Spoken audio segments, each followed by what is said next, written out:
नमस्कार दोस्तों, मैं हूं आपका अपना दोस्त जीतू अरवारो। स्वागत करता हूं आपके अपने YouTube channel simple way tutorial में सीखो लेकिन अपनी भाषा में।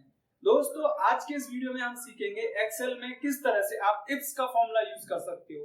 जी हां दोस्तों, IFS इफ्स का फॉर्मूला आप एक्सेल में किस तरह से यूज कर सकते हो, कहां-कहां यूज में आता है और इसको किस तरह से अप्लाई कर सकते हैं, इस सारी जानकारी इस वीडियो में मैंने आपसे शेयर की हुई है। तो चलिए इस वीडियो को शुरू करते हैं और सीखते हैं इफ एस का फॉर्मूला।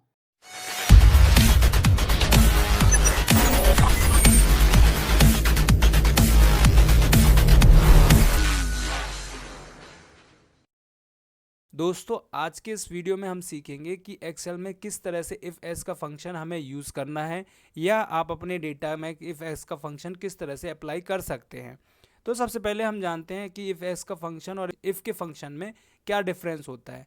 तो जो इफ़ का फॉर्मूला होता है या इफ़ का जो फंक्शन होता है उसमें हम अगर मल्टीपल टाइम उसको अप्लाई करते हैं तो 255 टाइम्स यूज़ कर सकते हैं, जबकि इफ्स के फॉर्मूले को हम केवल और केवल 127 टाइम्स यूज़ कर सकते हैं। और अगर हम इफ़ का फॉर्मूला अगर अप्लाई करते हैं तो उसमें हमें मल्टीपल टाइम इफ़ लिखना होता है। जितनी बार कंडीशन आप देंगे उतनी बार आपको इफ़ लिखना होगा, ठीक है।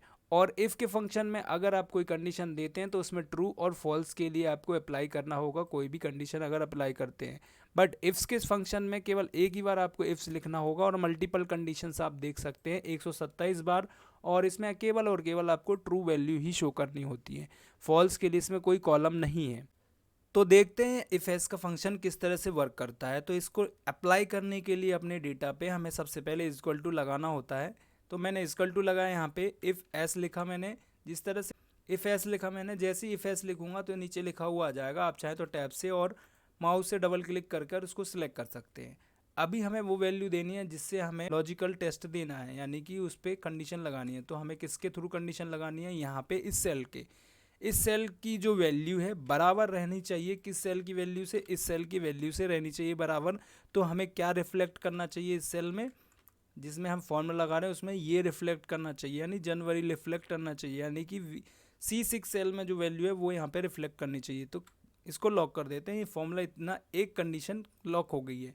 अब दूसरी कंडीशन हम लगाएंगे इसमें, ये वाली सेल यानी नंबर के सामने वाली सेल यानी G5 सेल बराबर रहेगी कौन से सेल के, ये सेकेंड नंबर की सेल के, यानी कि B7 के बराबर रहेगी। तो क्या कंडीशन दिखनी चाहिए, कॉमा करके आप कंडीशन दे देंगे, यानी फरवरी दिखनी चाहिए, यानी B7 सेल में जो भी कंडीशन जो भी लिखा रहेगा वो यहाँ पे रिफ्लेक्ट करे।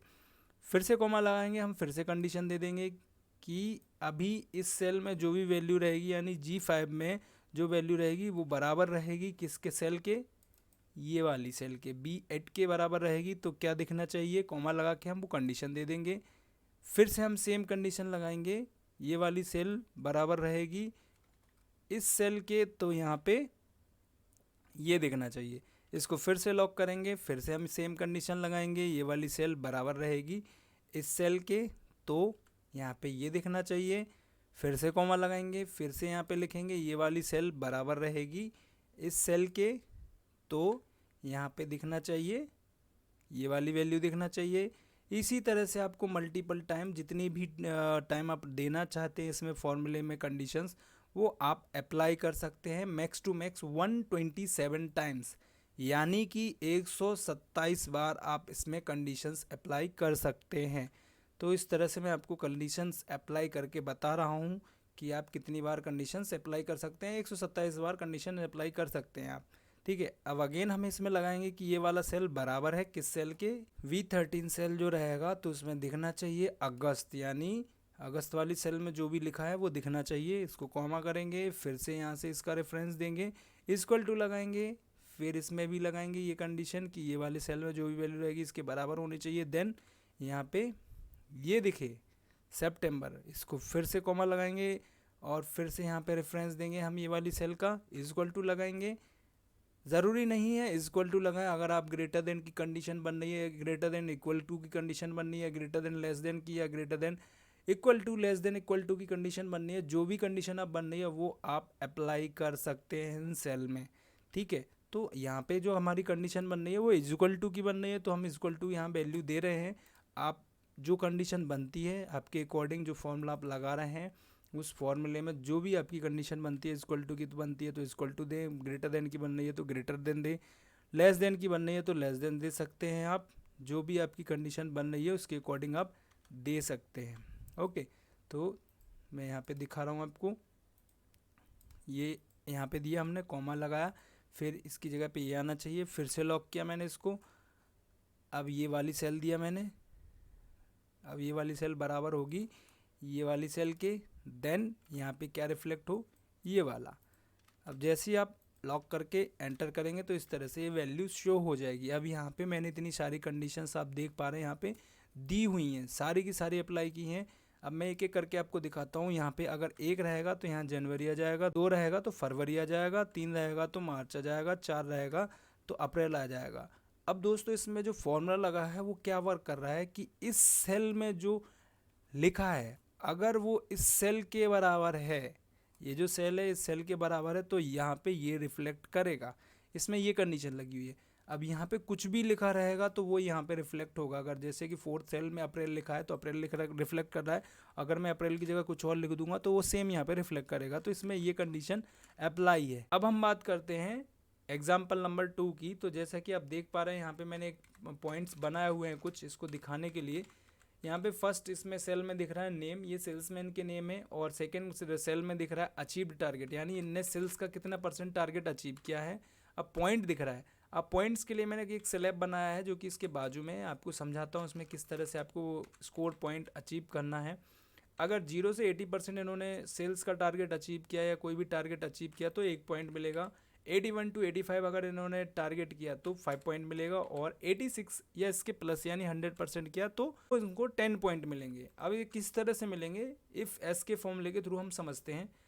सबसे पहले हम कंडीशन देंगे इफ़ एस, इस तरह से आप टाइप करेंगे, टैब दबाएंगे। अब हमें इसमें कंडीशन क्या देनी है कि ये वाला सेल लेस देन है और इक्वल टू है किस सेल के या फिर किस स्कोर के, 80% स्कोर। फर्स्ट कंडीशन हमारी 80% स्कोर की है, तो 80% हमने यहाँ पे कंडीशन दे दी। तो यहाँ पे क्या दिखना चाहिए, इस सेल में जो वैल्यू है वो यहाँ पे दिखनी चाहिए।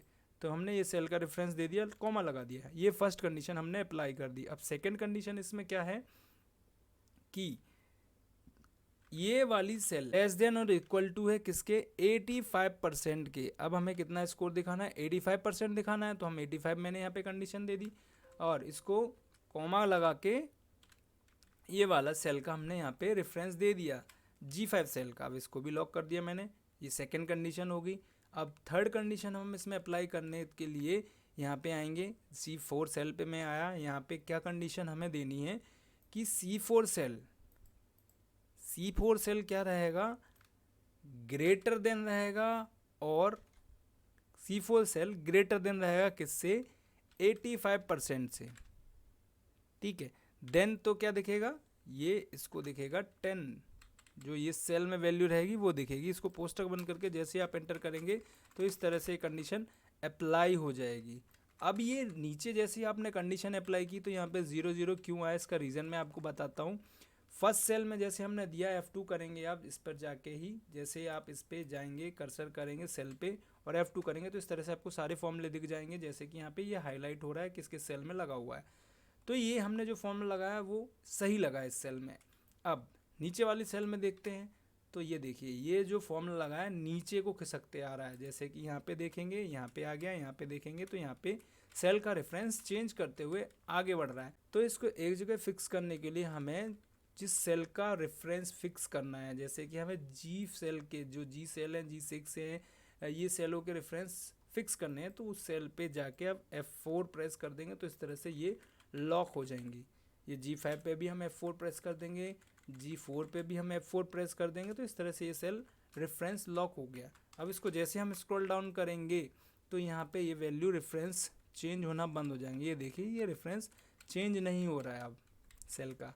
अब ये सेल लॉक हो गए और वैल्यू सही देंगे। तो इस तरह से आप कंडीशंस अप्लाई कर सकते हैं। तो दोस्तों आज के वीडियो में इतना ही।